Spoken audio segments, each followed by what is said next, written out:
We developed this, our implementation model of gradual release back in 2001. We were working on a district improvement process, and I kind of thought I understood gradual release responsibility, but I know the exact day where I really got it. And it was January 16th, 2006.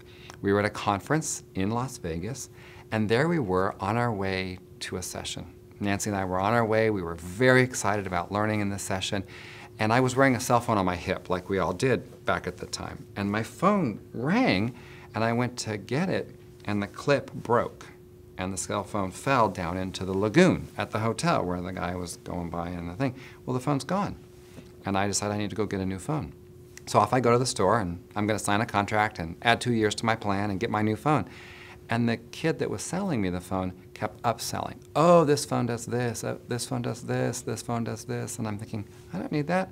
I just need a phone. You open it, you say hello, good to go. And he kept upselling, and I would saying no, I got to get back to the conference. And he finally said to me, young people text message.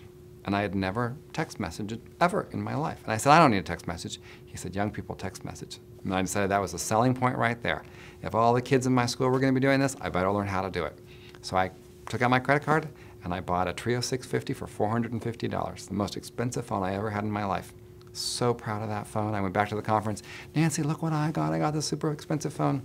Had it in my pocket about an hour and 10 minutes later, and the phone rang. And I had no idea how to answer the telephone. Because every phone I'd ever had, you open it and you can answer it. And this one just sat there vibrating away and said, missed call. It was very annoying. So I went back to the store. I wanted my money back. I wanted to give back the phone and get the phone I wanted. I took Nancy with me. I might have said to the guy, this phone's broken, which it wasn't totally true. It was me not knowing how to use it. See, what he did is he showed me how it worked. I saw it work in his hands, but it hadn't yet worked in my hands. And it certainly hadn't worked in a collaborative situation.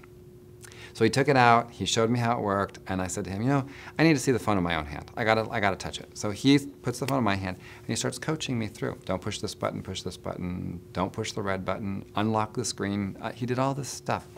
And Nancy got so wrapped up in the conversation, she bought a phone herself. And that night we had dinner at the Capitol Grill. We sat across from each other and started sending text messages and practicing and the message back and forth and send me a response and do this.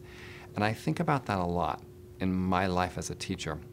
I know there are things that I have taught my students, demonstrated, modeled, but I know that has to be in their hands, in their minds. And then they need some time in a fairly low-stress environment to practice with their peers before we hold them accountable individually.